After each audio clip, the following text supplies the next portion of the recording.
വിവാദ ജുവലറി അൽ മുക്താദിർ ജുവലറിയിൽ 380 കോടിയുടെ നികുതി വെട്ടിച്ചെന്ന് കണ്ടെത്തി. ഇൻകം ടാക്സ് ഇൻവെസ്റ്റിഗേഷൻ വിഭാഗം നടത്തിയ റെയ്ഡിലാണ് അടിമുടി തട്ടിപ്പാണ് ജുവലറിയിൽ നടന്നതെന്ന് കണ്ടെത്തിയിരിക്കുന്നത്. കള്ളപ്പണം വെളുപ്പിക്കലും മണി ചെയിൻ മാതൃകയിൽ പണം ശേഖരിക്കലും അടക്കം സർവ്വ വിധത്തിലും സ്ഥാപനം തട്ടിപ്പു നടത്തിയെന്നാണ് ഇൻകം ടാക്സ് പരിശോധനയിൽ കണ്ടെത്തിയിരിക്കുന്നത്. കള്ളപ്പണം വെളുപ്പിക്കലിന് മറയാക്കി സ്ഥാപനം പ്രവർത്തിച്ചു എന്നതാണ് അന്വേഷണത്തിൽ കണ്ടെത്തിയത്. 50 കോടി രൂപ വിദേശത്ത് കടത്തിയെന്നാണ് വിവരം. മണി ചെയിൻ മാതൃകയിലാണ് കോടികൾ സ്ഥാപനം കൈപ്പറ്റിയത്. പഴയ സ്വർണം വാങ്ങുന്നതിന്റെ പേരിലും വലിയ തട്ടിപ്പാണ് ജ്വല്ലറി നടത്തിയത്. 3 ലക്ഷത്തിന്റെ സ്വർണം വാങ്ങിയാൽ 30 ലക്ഷമെന്ന് കണക്കുണ്ടാക്കി കള്ളപ്പണം വെളുപ്പിക്കലാണ് നടന്നത്. ഇതിന് മുംബൈയിലുള്ള സ്ഥാപനത്തിന്റെ സഹായവും ജ്വല്ലറിക്ക് ലഭിച്ചിട്ടുണ്ടെന്നാണ് ലഭിക്കുന്ന വിവരം. 50 കോടിയോളം രൂപ വിദേശത്തേക്ക് കടത്തിയെന്നാണ് അന്വേഷണത്തിൽ കണ്ടെത്തിയത്.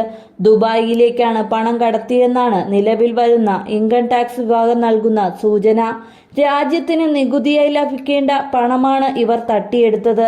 സ്ഥാപനത്തിന്റെ തലവൻ വ്യക്തിപരമായ ആവശ്യത്തിന് പണം കടത്തിയെന്നും ഇൻകം ടാക്സ് പരിശോധനയിൽ കണ്ടെത്തി. സംസ്ഥാന വ്യാപകമായി 30 ജ്വല്ലറികളിലാണ് ഇൻകം ടാക്സ് പരിശോധന നടത്തിയത്. ജ്വല്ലറികളിൽ നിന്നും പിടിച്ചെടുത്ത രേഖകൾ കൂടുതൽ പരിശോധനകൾക്ക് വിധേയമാക്കിയിട്ടുണ്ട്. സ്വർണം സൂക്ഷിച്ചതിന് അടക്കം പലതിനും കണക്കില്ലെന്നാണ് ഇൻകം ടാക്സ് തിരുവനന്തപുരം യൂണിറ്റിന്റെ കണ്ടെത്തൽ. ചുരുങ്ങിയ കാലം കൊണ്ട് അതിവേഗം വളർന്ന ജ്വല്ലറിയാണ് അൽ മുക്താദിർ. 0% പണിക്കൂലി എന്ന വാഗ്ദാനവും മാധ്യമങ്ങളിൽ വലിയ പരസ്യവും നൽകിയാണ് ഈ ജ്വല്ലറി കേരളത്തിൽ വിപണി പിടിച്ചത്. വലിയ തോതിൽ പണം നിക്ഷേപമായി സ്വീകരിച്ചുകൊണ്ടാണ് ജ്വല്ലറി പ്രവർത്തിച്ചുകൊണ്ടിരുന്നത്. ഇതിനോടകം തന്നെ പല വിധത്തിലുള്ള ആരോപണങ്ങൾ ഈ ജ്വല്ലറി ഗ്രൂപ്പിനെതിരെ ഉയർന്നിരുന്നു. ഇത്തരം ആരോപണങ്ങൾ പരാതികളായി പുറത്തു വരുന്ന സാഹചര്യമാണുള്ളത്. ഇതിനിടെയാണ് അൽ മുക്താദിന്റെ കേരളത്തിലെ ശാഖകളിൽ ആദായ നികുതി വകുപ്പ് റെയ്ഡ് നടത്തിയത്.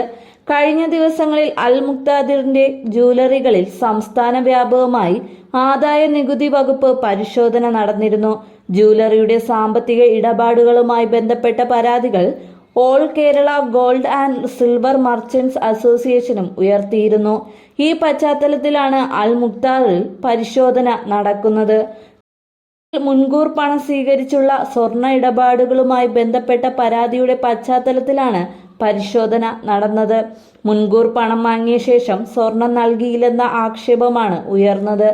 ഈ പശ്ചാത്തലത്തിൽ സംസ്ഥാനത്തിന്റെ സാമ്പത്തിക ഇടപാടുകളിൽ പ്രാഥമിക പരിശോധന നടത്തുന്നത്. മുൻകൂർ ഡെപ്പോസിറ്റ് സ്വീകരിക്കുന്ന മാർഗം ജ്വല്ലറിയുടെ ഓരോ ശാഖകളിലും നടക്കുന്നുണ്ട്. ഇങ്ങനെ വൻതോതിൽ പലരും നിന്നുമായി പണം വാങ്ങിയിട്ടുണ്ട്. ഇതിന്റെ എല്ലാം പശ്ചാത്തലത്തിലാണ് ആദായ നികുതി വകുപ്പ് അൽ മുക്താദിറിനെ കുടുക്കിയത്. അടുത്തിടെ അൽ മുക്താദിർ സാമ്പത്തികമായി പ്രതിസന്ധിയിലാണെന്ന ആരോപണവുമായി all Kerala gold and silver merchant association സംസ്ഥാന treasurer advocate SL Abdul Nasar രംഗത്ത് വന്നിരുന്നു. പരിശുദ്ധ നാമങ്ങൾ ദുരുപയോഗം ചെയ്തു കേരളത്തിൽ സ്വർണ്ണാഭരണ മേഖലയിലേക്ക് ഹലാൽ പലിശ തട്ടിപ്പുമായാണ് ജ്വല്ലറി എത്തിയതെന്നാണ് ഉത്തരവാദിത്തപ്പെട്ട അബ്ദുൾ നാസർ ഉയർത്തിയ ആരോപണം.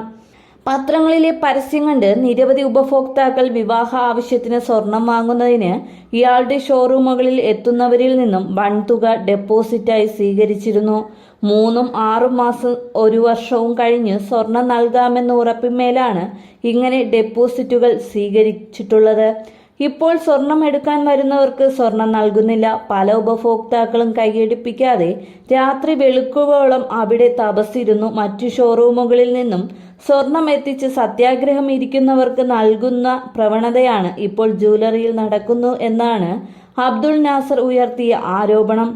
അടുത്ത കാലത്തായി ഐക്യരാഷ്ട്രസഭയുടെ ആഗോള സമാധാന സമിതിയുടെ എക്സലന്റ് അവാർഡ് അൽ മുക്താദിർ ഗ്രൂപ്പ് സ്ഥാപക ചെയർമാനും CEO-യുമായ ഡോക്ടർ മുഹമ്മദ് മൻസൂർ അബ്ദുൾ സലാമിന് ലഭിച്ചുവെന്നുള്ള വിധത്തിൽ വലിയ പ്രചരണം ഈ ജ്വല്ലറി ഗ്രൂപ്പ് നടത്തിയിരുന്നു. ഇത് തട്ടിപ്പാണെന്ന് പിന്നാലെ വ്യക്തമാവുകയും ചെയ്തിരുന്നു. അതേസമയം അൽ മുക്താദിർ സ്ഥാപനങ്ങൾക്ക് AKG SMA എന്ന സംഘടനയും ഉയർത്തിയ ആരോപണങ്ങൾ വ്യാജമായിരുന്നു എന്നതായിരുന്നു അൽ മുക്താദിർ ഗ്രൂപ്പ് സ്ഥാപകൻ ഡോക്ടർ മുഹമ്മദ് മൻസൂർ അബ്ദുൾ സലാം പറഞ്ഞത്.